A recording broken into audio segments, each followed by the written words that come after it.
Hey Sophia, how are you doing? I'm good. How are you? How is the course going? It's going quite well. It's pretty slow to be honest. So I, Okay. I expected it to be a bit more dynamic. So Okay. I think they've changed it quite a bit from the time that you were there. So you were there Y- in 2019, right? Yes, but so it's interesting that you're saying that it's a bit slow. It's quite slow because even last term we had quite a lot of time on our hands. And what started happening was that I noticed that we would have maybe just 4 days of classes after the first month. And so it wasn't even 5 days of classes. And then it was just maybe two Okay. classes a day, sometimes even one class a day. Mm-hmm. So this is the second term that started. We have like one class a day. And so it's like, yeah, it's fine, I guess. Um, Do you like it though? Do you like what you're learning? to be honest, a lot of it is a lot of it is something that I already knew. So I'm not really being wowed academically. Okay. But I came here to meet interesting people, to be in the startup ecosystem, really. Mm-hmm. I mean, this is not something that would have even struck me when I was back in Delhi. And Okay. so I take this to be the win of coming Mm-hmm. to London and Of coming to course. Imperial. And the one thing that I was pretty clear on was that, I mean, having gone through the modules, I wasn't expecting to learn a lot academically. Mm-hmm. And so I just figured that's absolutely fine as long as, it allows me to sort of step into the startup ecosystem here, because that's something that wasn't really there much in New Mm-hmm. Delhi. And Of course. so, yeah, as long as I get to do this, I'm quite Mm-hmm. happy, to be honest. And so I spend a lot of my time just like going out for like startup events in London, talking to interesting people, meeting interesting founders like yourself. And so that's where I believe my real learning is coming from in this Mm-hmm. year at Imperial. No, that's good. And yeah, it needs to be that way. I think most of the time when you do when you do this course is because you just need to find people with similar mindset in a sense. Yeah, Because you won't find them that easily, whether it's Greece, whether it's India, whether it's I figure unless you're in a startup like place that is like really helping in that aspect, you won't be able to just find like-minded people for business at a exactly. young age as well. At a young age, exactly. And so it just has been so mind broadening, to be honest, to be here. Mhm. And I've felt my mind expand in ways that I just like I never used to think that building a startup is like building a startup as an immigrant in London is something that is possible. And it I would just dismiss that notion right out of my mind if someone ever brought it up. But seeing people do that, seeing people who have been in your position, who are just a few years ahead of you, who've done Mhm. it, that really gives you a bit more of self belief that if they can do it, why can't you? No, good, good. And you need it, you need it, especially when you decide to do something like from scratch or on your own. You always need I think it's really inspiring. Like London for me, like was inspiring as well in a sense. In a lot of things, I always wanted to be an entrepreneur, but Imperial in a sense opened me a lot of doors, mindset wise. I Yeah, think. yeah. I still remember you came for a talk last term, and you were the immediate crowd favorite because you had, I believe, one of the best stories in the room that day. So do you want to? I mean, we're recording now, Yeah, so true. do you want to just maybe to the 32 subscribers of Dot on Target? I make like a small joke every episode. Each episode, it's the number goes up by maybe 1 or 2 subscribers. So right now Okay. we're at 32. So maybe do you want to just do a bit of introduction, who you are, what do you do, and what's your story? Perfect. So, hello everyone, and first of all, thank you so much for actually inviting me for this podcast. My name is Sofia Skevofylaka. I'm based in Greece. It's a weird last name that no one can remember, but that's totally fine. I'm the chief commercial officer and co-founder of Hadzifilax Group, which is a company that specializes in training, consulting, and technology in the aspect of HR, human relations, employee experience. And we specialize on B2B and actually changing cultures within organizations.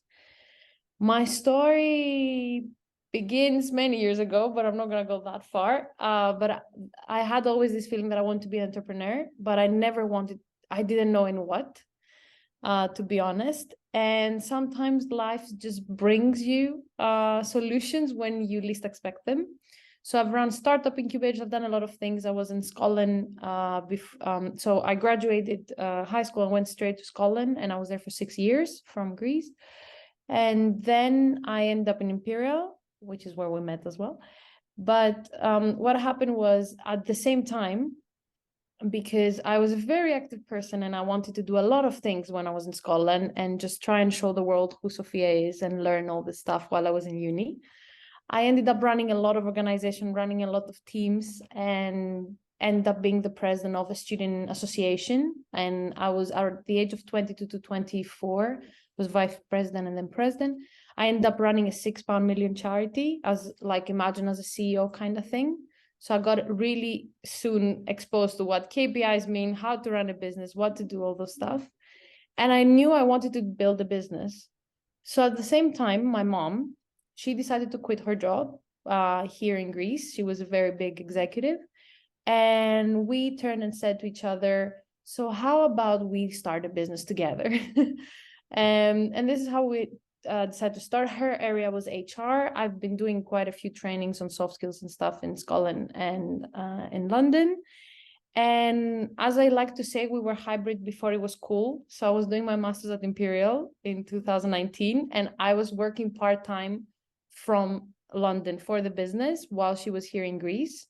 And then COVID happened, and I ended up living with the luggage going back to Greece. And what I did was, because I was president of Imperial, so basically take every opportunity in your life. That's like my life motto.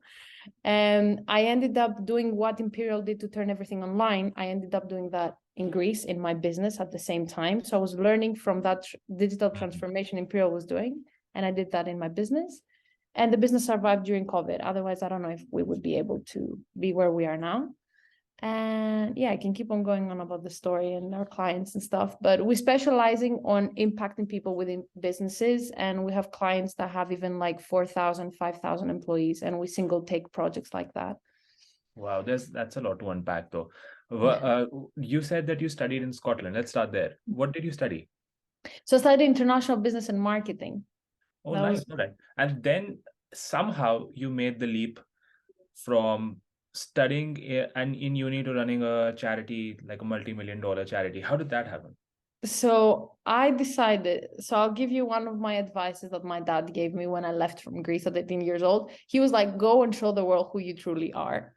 Yeah. And the second best advice I got was from my mom. She turned and said, go and work. If you need to work, go and work at your university. Don't search for jobs outside. Mm-hmm. So I combined the two, and I ended up doing a lot of volunteering. I ended up becoming president of International Society over there. We had like over 3,000 international students.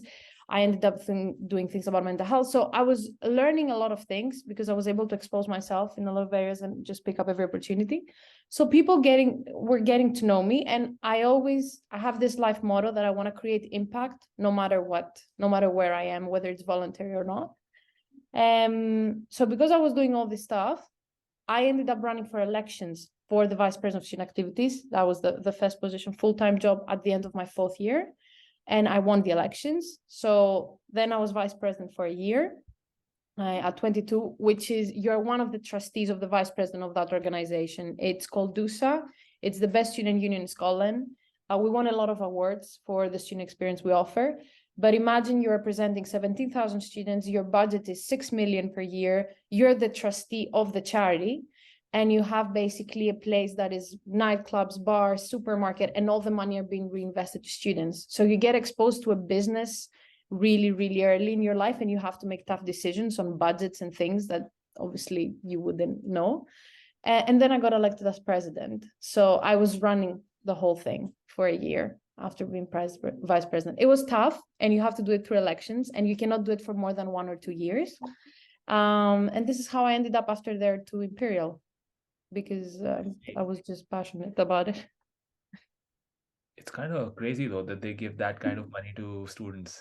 Yes, so you run the budget, right? You don't have the 6 million in Yeah, your yeah, I completely paycheck. understand.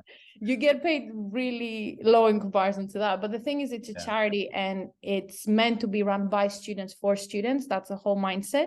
That's why And you so get is that, elected.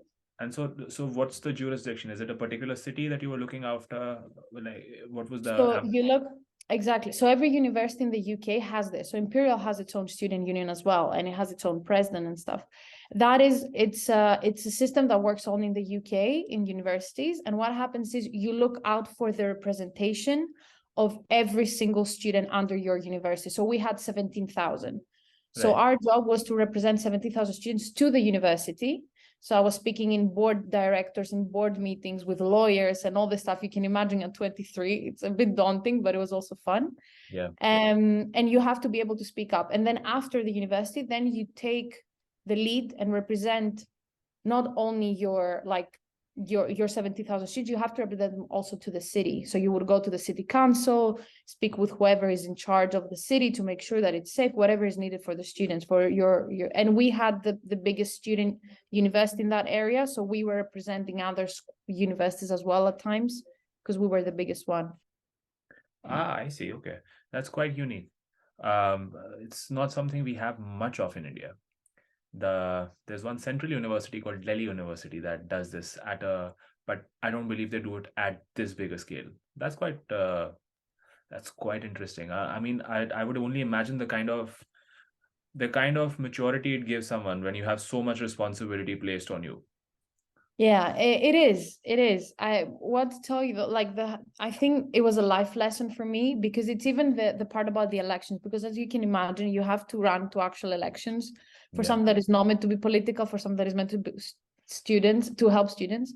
But I had a very interesting experience. You learn a lot about leadership actually, because you get elected and your whole team is elected as well. And then the staff that are there full time. So because you're there for a year, but you have staff that are there full time, 250 staff, you have to win them over very fast to be able to actually make an impact.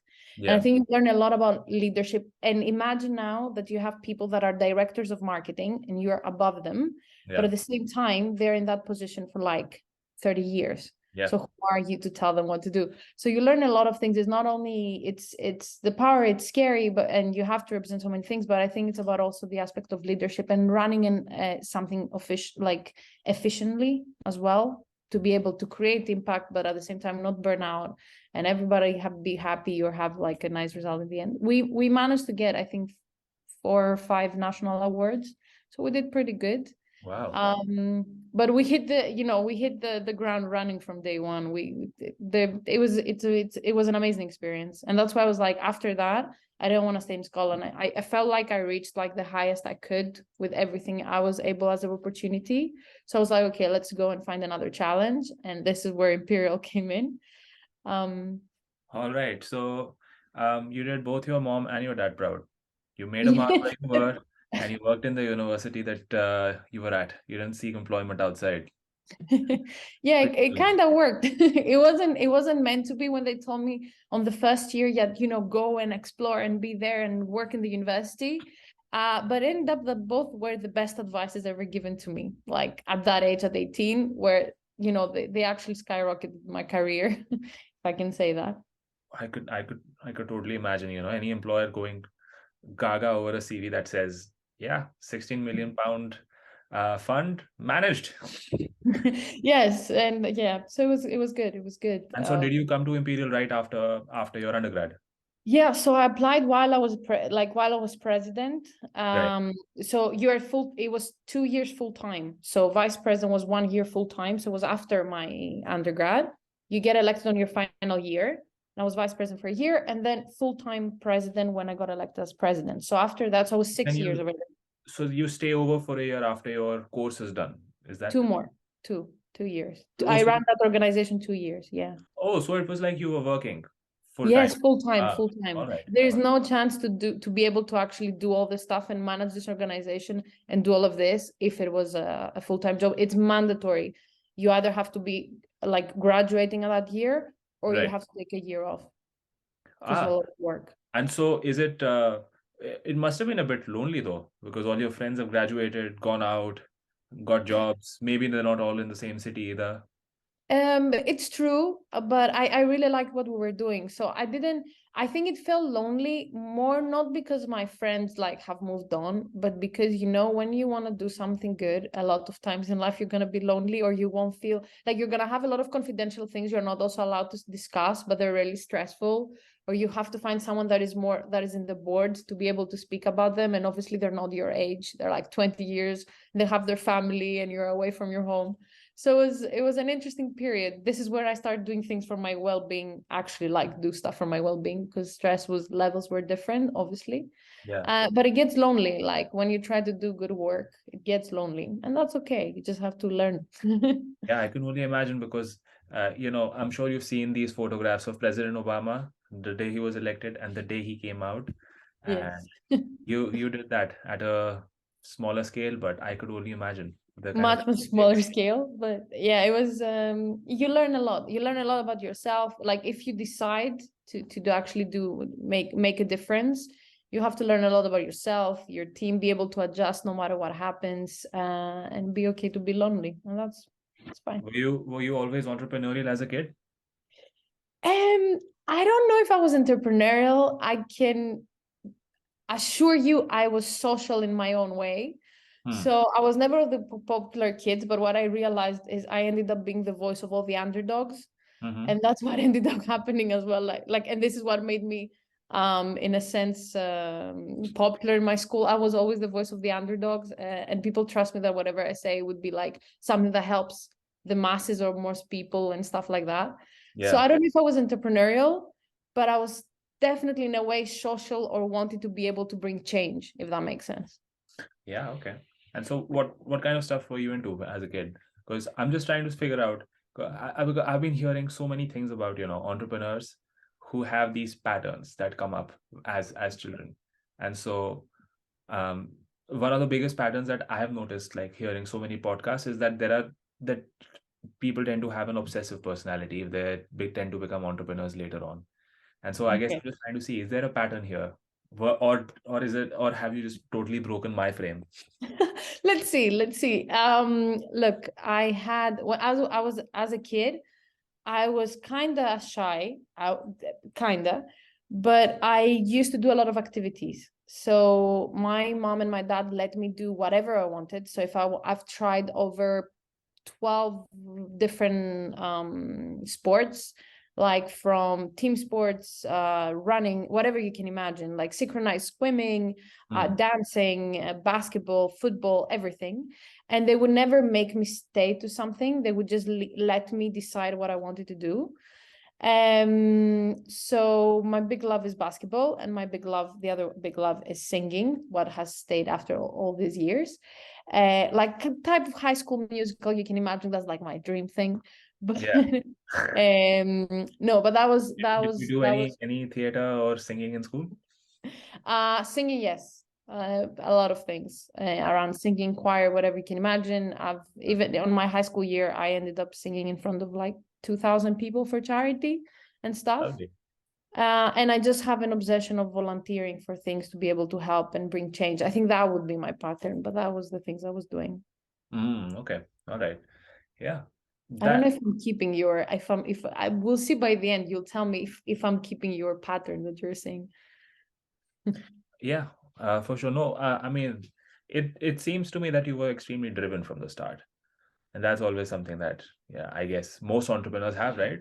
Because, like you said, it's so lonely otherwise. And unless you have that tiny motor inside you that's propelling you forward, nobody else is coming to, take you out of bed in the morning and get to work. It's, Yeah, no one's coming to the rescue, that's for sure.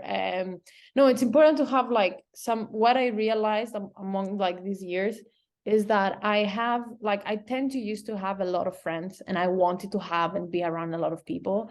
But I've realized that the more I grow up, I'm realizing that like, and if you want to make it, you have to stop having like people around you that are negative. I have this thing that, because I'm always positive, that's the one thing everybody has like from school to university, everything, I'm a very positive person. I'm a very positive thinker, and I'm always going to be very positive to the person that is next to me. Even if I give advice or whatever, it's always going to be positive, and let's find even the worst situation what we can do good. Yeah. And so I have this thing in life that I'm not allowing any negativity around me to people that are negative or have a negative mindset.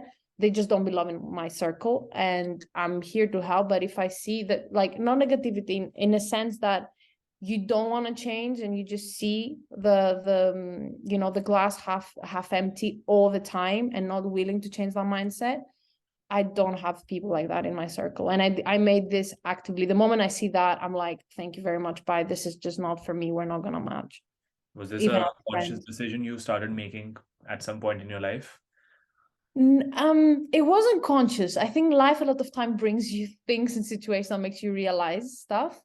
It wasn't a conscious decision. One day though, it just clicked. And I was like, you know what? The people that I have close to me, that are my real best friends, they have all the attributes of success and willingness and drive and mindset. And that's why we've stayed friends for so many years. Yeah. And that's one thing that they never try to affect in me. Because what I usually get a lot of times is, why do you work so much? Why do you try so hard? Why do you do stuff like that? Like across all my everything you can imagine. I've got that from Imperial to DUSA to my work to university. And I just decided consciously at some point, it just clicked, I think 3-4 years ago. And with my business now, that because we're really expanding currently, is just realizing there's no time. There's no time for people that not don't want to be helped, but they just are Don't in. understand why you do what you do. Yes, they don't understand what you do, your drive, and they also impose their own fears on you. Because Yeah. why you wanna, why are you different? Things have changed and stuff, and you're like, that's okay. It was a chapter of my life, and now we move on to whatever is best for both of us. Yeah. I used to get a lot of that negativity back in New Delhi. It was Yeah. just sadly, it was my family, my mom and dad, that weren't the most accepting. And so the moment that I moved here to Imperial, it was such a game changer because yeah, if nobody is experienced, nobody is, built a business, they all want to. The fact is that being in a room with 86, we're a cohort of 86 people, so 85 other people who all at some point are at some level are interested in building a business or doing something entrepreneurial, or don't think of it as a negative attribute, or don't think of Exactly. it as something that's necessarily risky or out of reach. That itself was such a game changer, like mentally being around that sort of energy. I completely, that resonates with me what you just said, because like No, having these kinds of people in your life is so important. No, exactly. And it was one of the reasons I chose this course. I chose the Imperial course because someone told me from the previous class that if you're looking for driven people that want to change the world in their own way, whether it's money, whether it's just changing the world, making an impact, you're going to find your people here. You might not match with everyone, but the mindset is going to be the same. Yeah. And from day one, the funny thing is, so I was walking down, you know how you walk down to the cafe, from the stairs to the cafe in the Imperial Business School? Yeah. So at that moment, I'm walking down to meet my classmates, and I get a phone call from Greece. And my mom is like, we just signed the papers and the business is ours. We're starting. You are a business owner and we're beginning officially. And I'm like, great, mom, thank you very much. I'm closing. I'm going to meet my classmates now. Bye. And just like that is just how it started. So No, but hold on though. How did this business idea come about? You when you said your mom just called you, I'm assuming there must have been some conversations prior to that. No, there was, but I had no idea when the papers were going to be, because I was like, okay, it's going to take some time. We discussed over summer and stuff. And because I was in the charity, I couldn't be like in another business as well. Right. So she was running a business alone for 2 years and I was helping whenever I could. But, being the president then, it was really busy doing my work. So I wasn't able to help that much. So we had the conversation and she was like, okay, do you want to do something together? And I was like, yeah, that would be great. At some point I might want to get back. I wasn't even sure if I wanted to come back.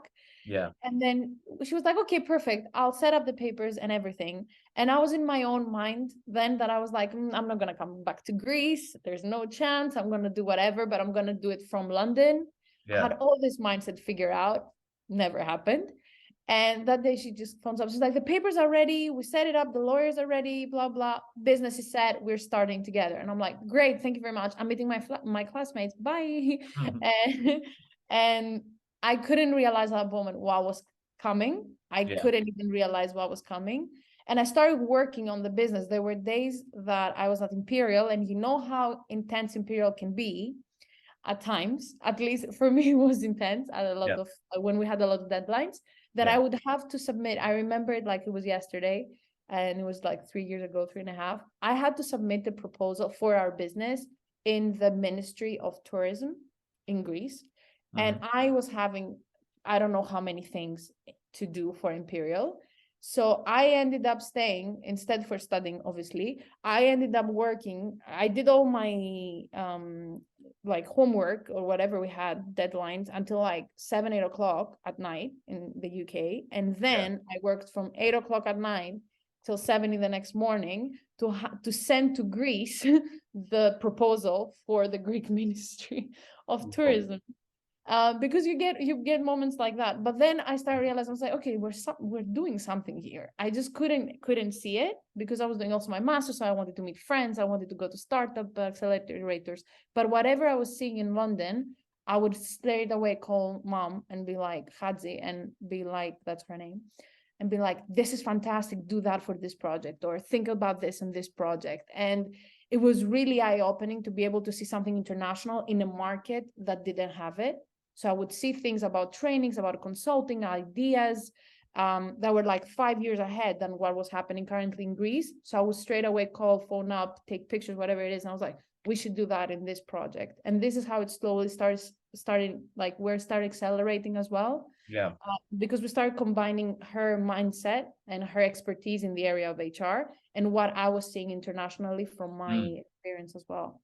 Yeah, no, you're certainly par for the course when it comes to pattern recognition for what founders are like, because I really liked the way you described it, that you wanted to do work on the business, but you also wanted to have fun. You wanted to go out with your friends. And then you went on to talk about how you went out to accelerator events and startups instead of being like, yeah, we went to the Union Bar every now and then. I don't think I heard the word bar or drinks in your entire monologue. So that tells me you're quite obsessed. Yeah, that might be true. I don't drink alcohol, so but I like to dance, but that's it. But I don't drink alcohol. I'm like, I have my own thing trying to be able to manage all of this. So I don't drink coffee, I don't drink alcohol. And how do you not drink coffee while you were in the UK? Because I didn't drink much coffee before, but now I feel like it's a drug that's being pushed on because every single corner of London has a small coffee shop. You can't. It has a small coffee shop and it doesn't have fresh squeezed oranges, which was my problem every day wherever I was going in the UK. But it's just one of the things I have always, like with my positivity, at least how I work as a human, is that I have a lot of energy and I want to put that energy into good work. So I just wake up with that every day. Does that make sense? What's so how overall, how was your year at Imperial? So you talked about how it started, the business, and how you started seeing a lot of new ideas come to your mind because you were just exposed to so many things happening.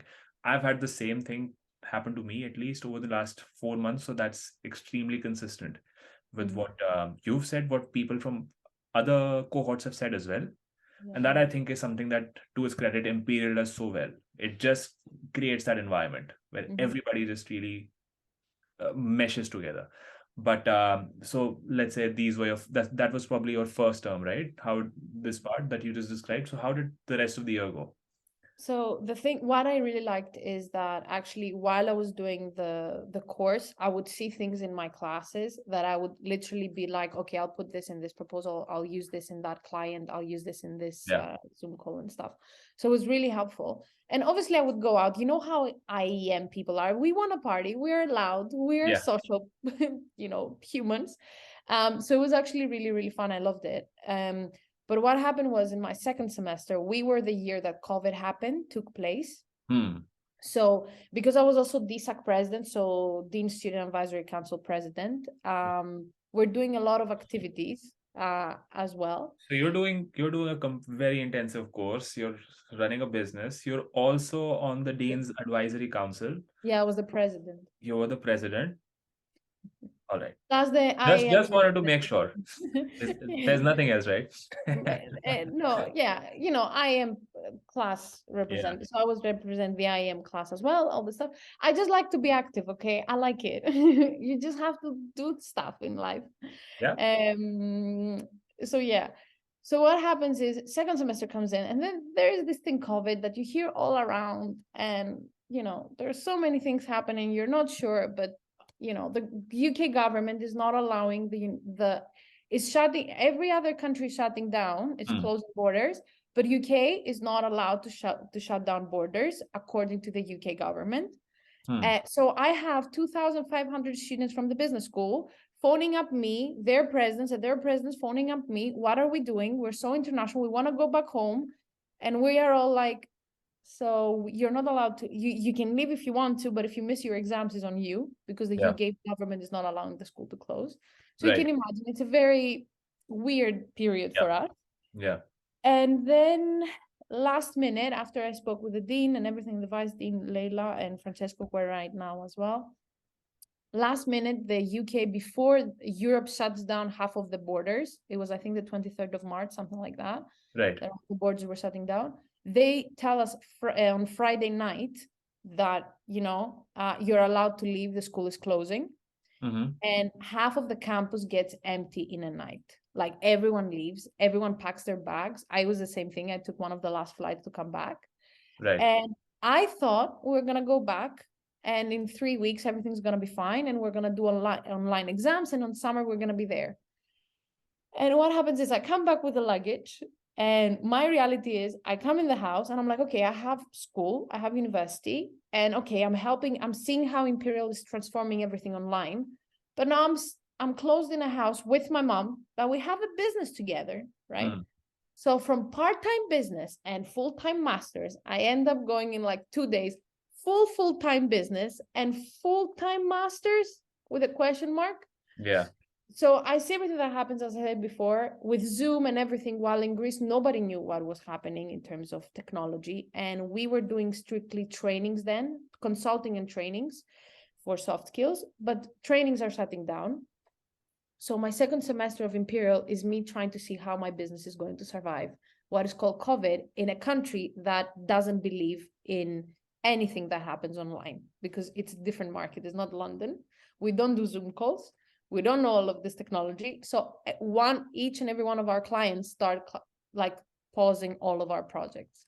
So my second semester was that. At that point, what can you talk about? What size of business were you at? How many So clients? we were obviously smaller than we are now, but we had our consulting projects were closing at that point. We're stopping because it was just like it was that timing.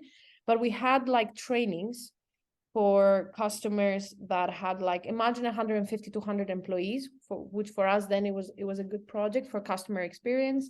We had some booked trainings to happen and they all just canceled.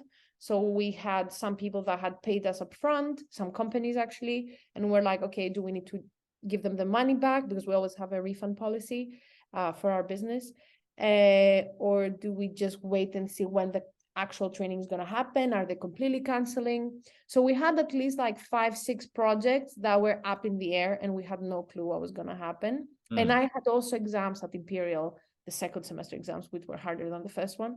Right. So I had all of that. It was a very stressful period. You also couldn't go away from, like, leave your house. Fantastic. Yeah. But I can tell you what we did, and we actually managed to like survive. Because what happened is we started getting clients that were saying us, sorry, we don't want to do online training. We don't believe in online training, because it was something really new for us. So I started seeing what Imperial was doing, like as president, as meetings, as meetups, all this stuff, and as exams, to see how can I use what I'm seeing right now, because I'm at the forefront of the information. How can I use that in our business to make it actually like successful and survive this thing that we don't know how long is going to happen? Yeah. So that was my second semester. It was a lot of stress in I the can end. imagine. I can imagine. I come from a similar market, India. It's not very developed. It's Hmm. and a lot of the company I was working at, a lot of our clients, I would go all across the country. Hmm. I would travel maybe 20 days in a month. I would be on the road and I'd be just doing demonstrations. I'd just be doing client meetings because they were all spread out in deep rural areas of India.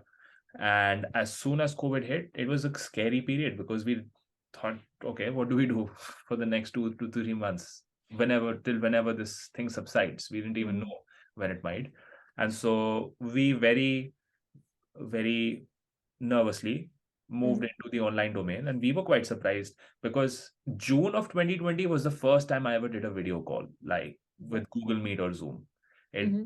it was the first time I discovered there was something called Google Meet and there's something called Zoom, and so we started using that in our marketing materials. Hmm. Somehow we started getting one odd person saying, all right, we'll have a meeting. And then we were so surprised by how quickly people realized that it's a useful tool, Hmm. that even once the lockdowns lifted, we never really went back to that mode of being on the road for 20 days a month. Really, Yeah, it makes a lot uh, of sense, actually. it it makes a lot of sense. And so I guess even for you, it was just a matter of showing those initial few people what the value is in doing online, because it's the same sort of value you're getting, right? It's the information that's valuable.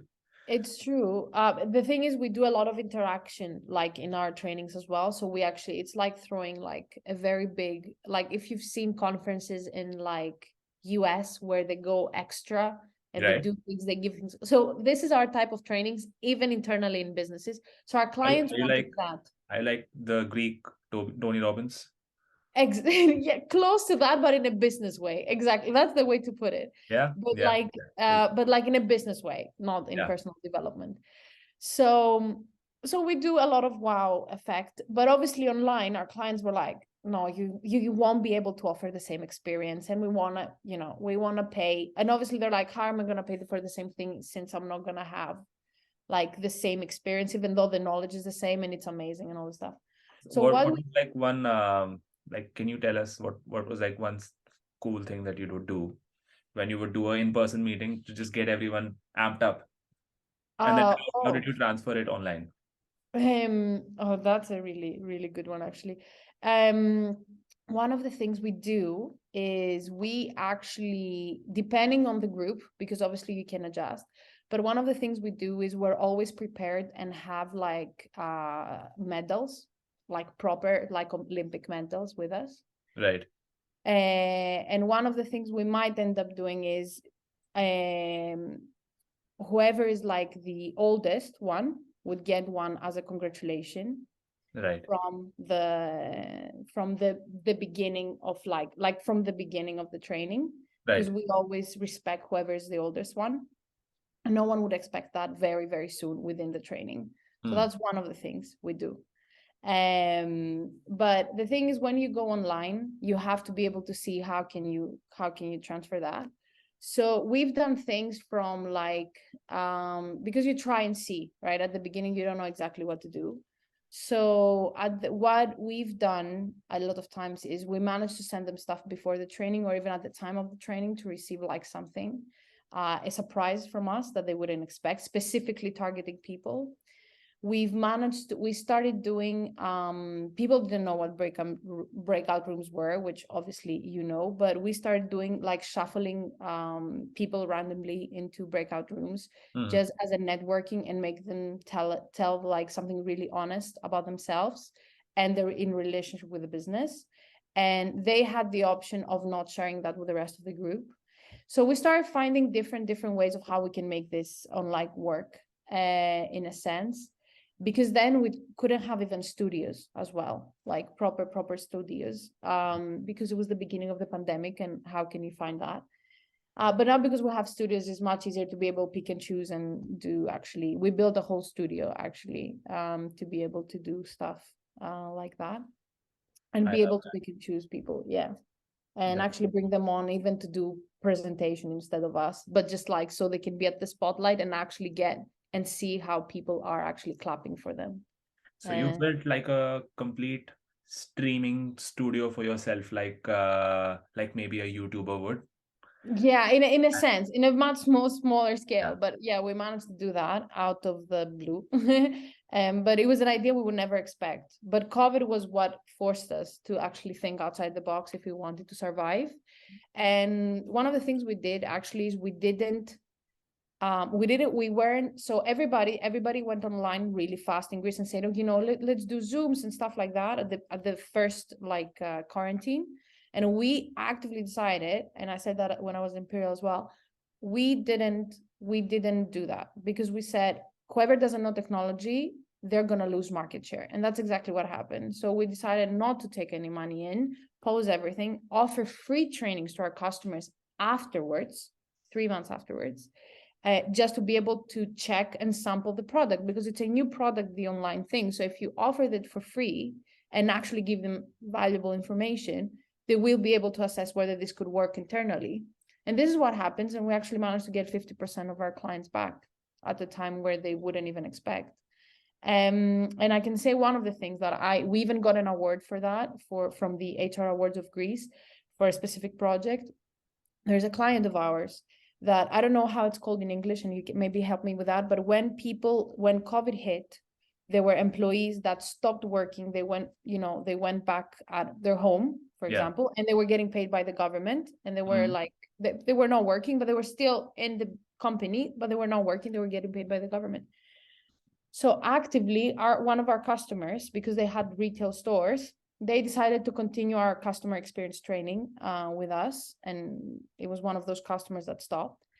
And what they did is they decided, because they wanted their teams to feel like everyone is included, even though they're at their home and they cannot go in the stores and work, that the people that are in their home, as we call them, sitting on the bench while the actual team is playing ball. This is how we created a whole story around it.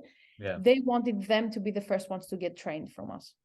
So they can feel and they can see what they can do for the team that is actually playing and is working like 24/7 in the stores, because they are the ones that are actually working. So what ended up happening is the people from home that were not allowed to go in the business and work in the stores, and they really wanted to help.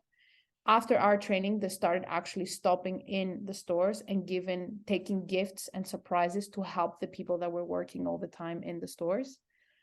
And then when we managed to get the people from the stores do the training as well. And all of this online, having seen nobody all over Greece for the first time. So we even got an award for that. I loved how you sort of started to think about how to do surprise and delight in a world that has become virtual first from physical first. And that really is, I would say, that's a key part of your innovation stack, how you sort of did something that wasn't obvious. It was quite counterintuitive, and you had to think a bit deeper. I don't know if you have competitors who are trying to do similar stuff in Greece. Yeah, of course we do. Like it's we do, to be honest, obviously. But the thing is, I think we are, because of our areas of expertise, there's a lot of uniqueness in what we do. So, and obviously everything we teach as well is like ours. So we have a thing. What we teach in our trainings, consulting, we have the expertise and we specialize in employee experience. But when it comes to training, we do practical things that work based on the industry. So we don't just go and say, okay, we'll teach you something that is generic, something that is academic. All our trainings are tailor-made for each client and for the client needs, to be able to take everything we teach, and be able to use it from the next day. Yeah. So this is where it's more difficult for any competitor to compete with us, except if they're like big, obviously the big five or something. For consulting. And so is it that if you when you typically work with a client, let's say it's a big organization, you work with one department of that. Is it very common for you to get internally referred to other departments of that organization? Yes. And then you sort of repeat sales, let's say? Exactly. So we usually get referred within departments, but I'll tell you what happens with us. We get straight away, we speak with the entrepreneur. So we'll speak with the big boss, the entrepreneur that owns the business. And usually we get projects either per department or for the whole organization. And what ended up happening is, because we have very high referral rate, we don't have a sales team, which is something I'm looking into working potentially in the future. But we don't have a sales team, because what happens is we don't sell. What happens is we get referred from one entrepreneur to another. And this is how we actually get more clients. It's because we get, let's say, a big supermarket, and they're going to be like, okay, so you have this problem. They're going to speak with another entrepreneur, because, you know, their friends are entrepreneurs.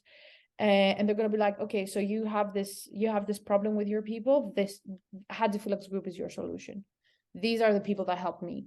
And we get referred from like one entrepreneur to another, or one general manager to another. And this is how we actually expanded. It's an interesting how it worked out.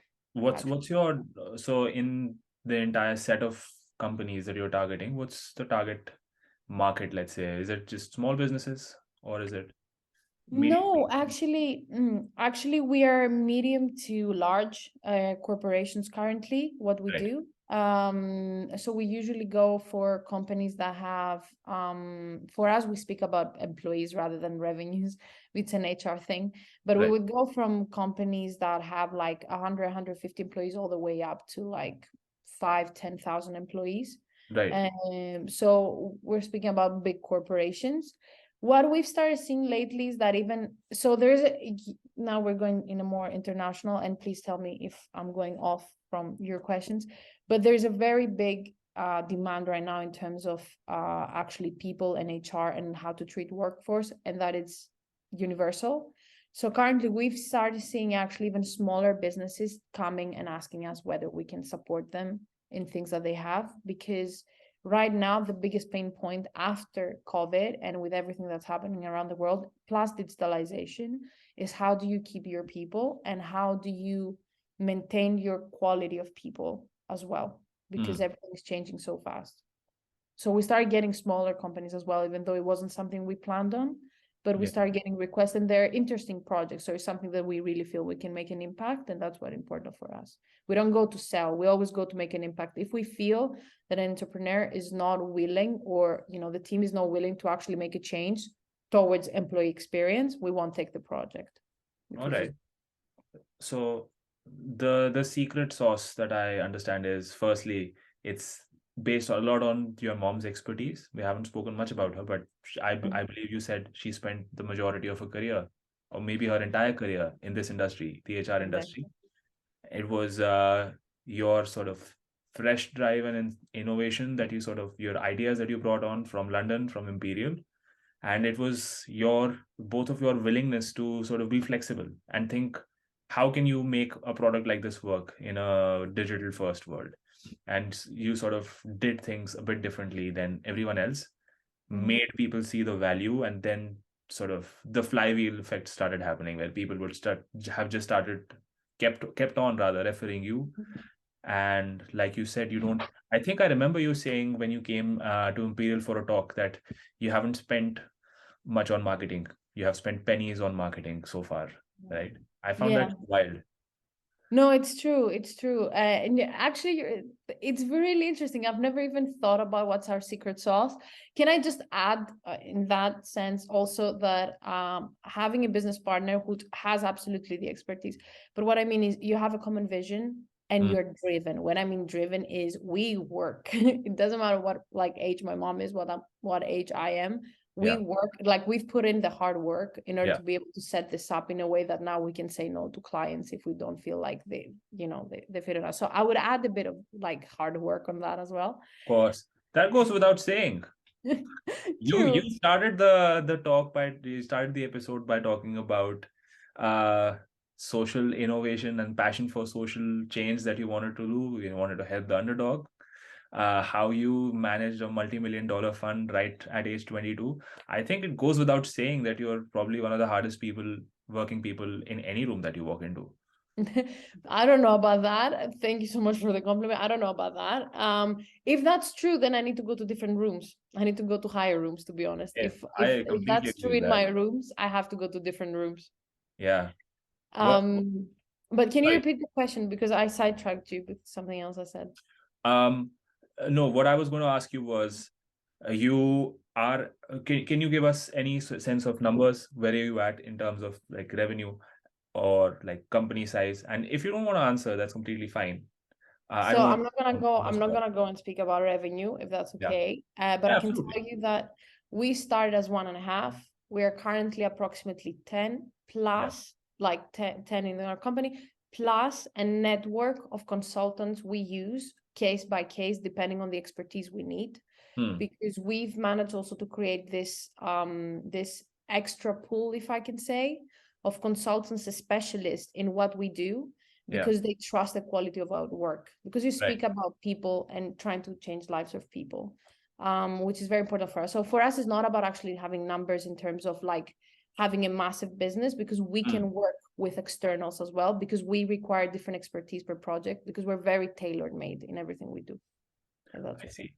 Well, that's pretty smart. I mean, it's a flexible system, right? When you have like Exactly. consultants working for you, you won't, if it's a very busy season, you bring them Yeah, on. and you're able to adjust, because Greece is like very, like, it has a business in a lot of places. Yeah. So you need to be able to go somewhere that you either need to drive for like 7 hours or take the plane and be there in like 45 minutes.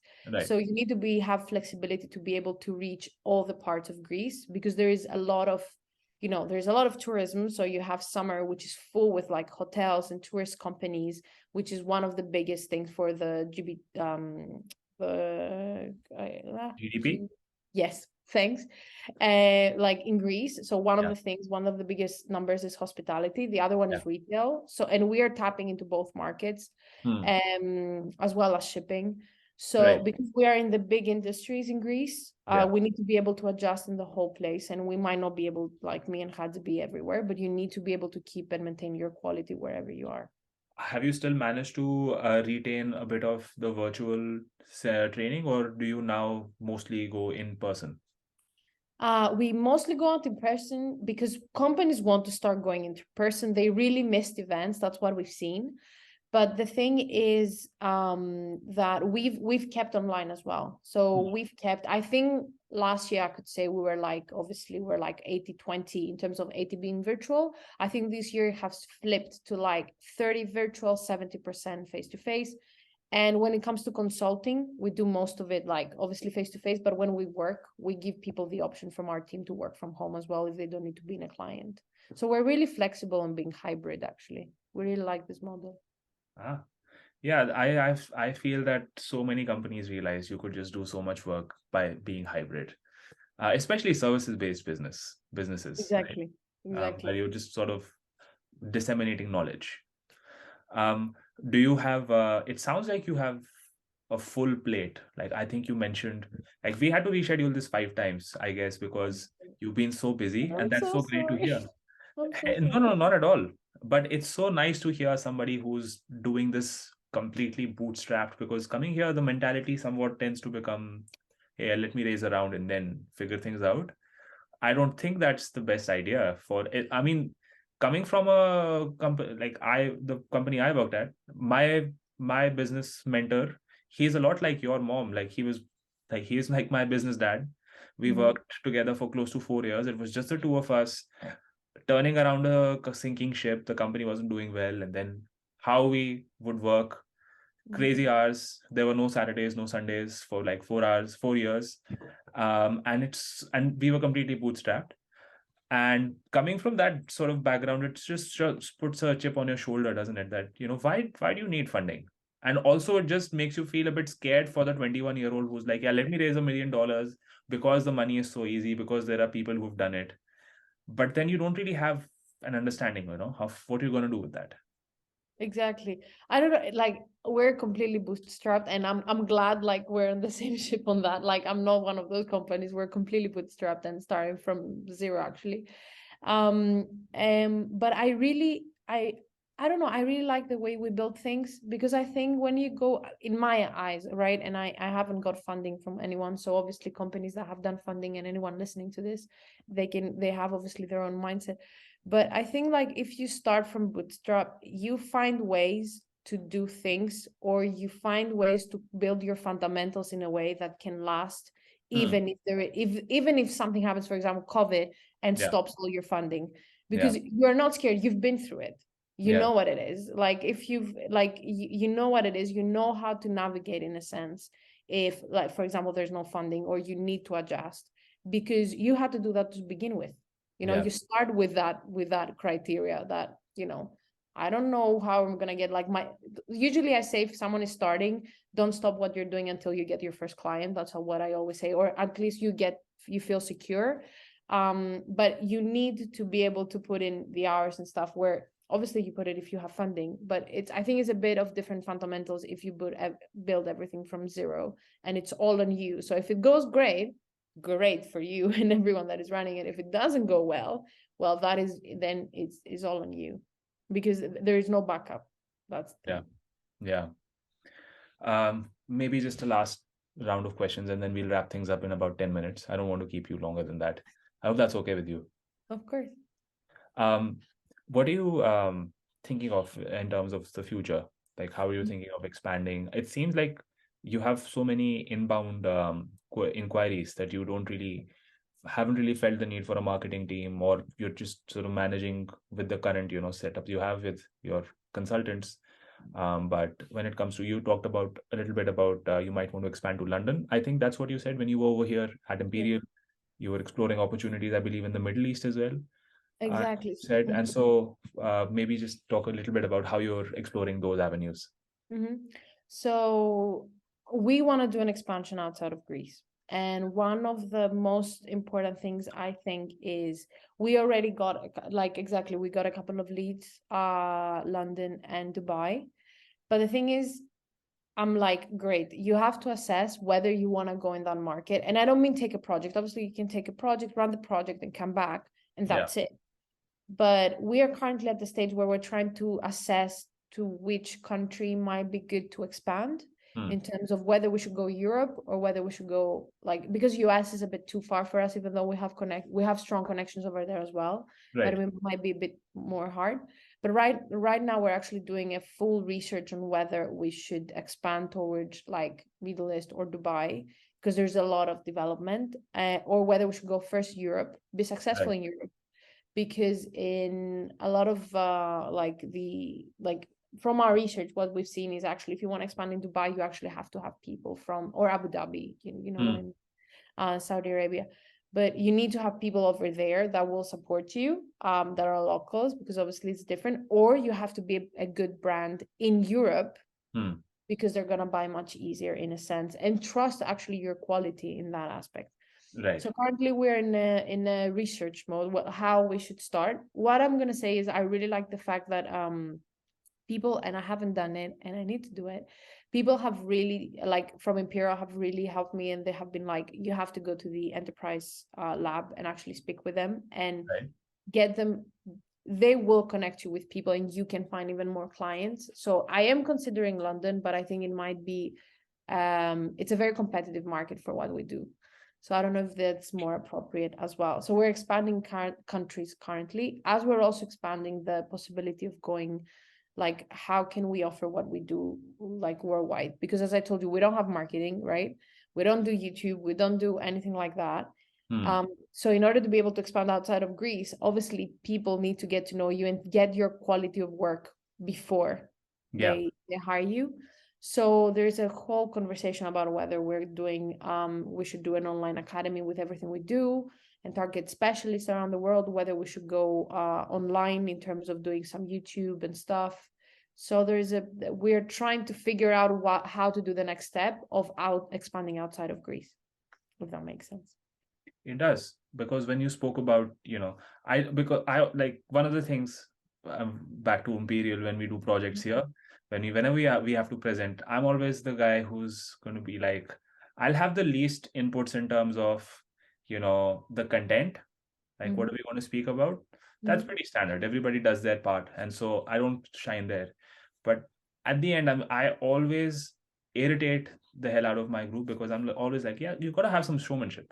There's got to be some showmanship. So like when you sort of do the Tony Robbins thing, or when you give the little medal, something that gets the attention, right? Exactly. And so when you said that, it immediately struck me that it'd be such a great YouTube channel where you just have, like a training session of you doing really, really interesting stuff to engage the crowd. That's what interests people, right? A story. Exactly. Yeah. Yeah, so it's something we're assessing which way we should go and whether it's the right thing for us to do, because on one aspect we're B2B, so question mark whether that is the right avenue. But on the other side, if you go and expand worldwide, it's not only people that are going to see you, there are going to be businessmen that see you. Yes. And that is something we're actually assessing right now, which way we should go. We're even considering just starting videos on LinkedIn as well, because it might be even more targeted for us rather than going in another platform. Yeah, absolutely.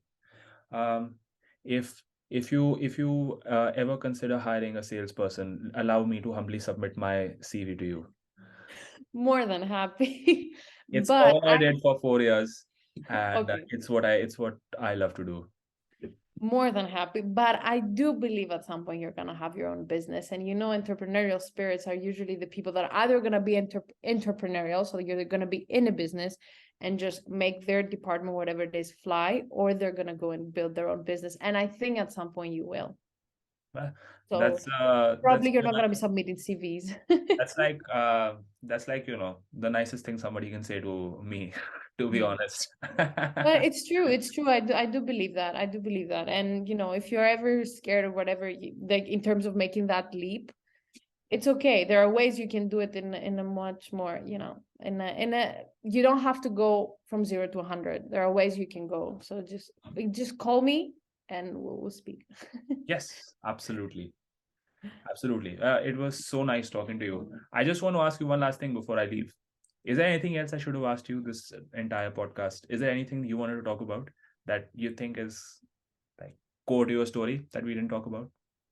No, I think we've covered everything. Right now I cannot think of anything. I think that was Perfect. fantastic. And Perfect. thank you so much. That's what I love to hear.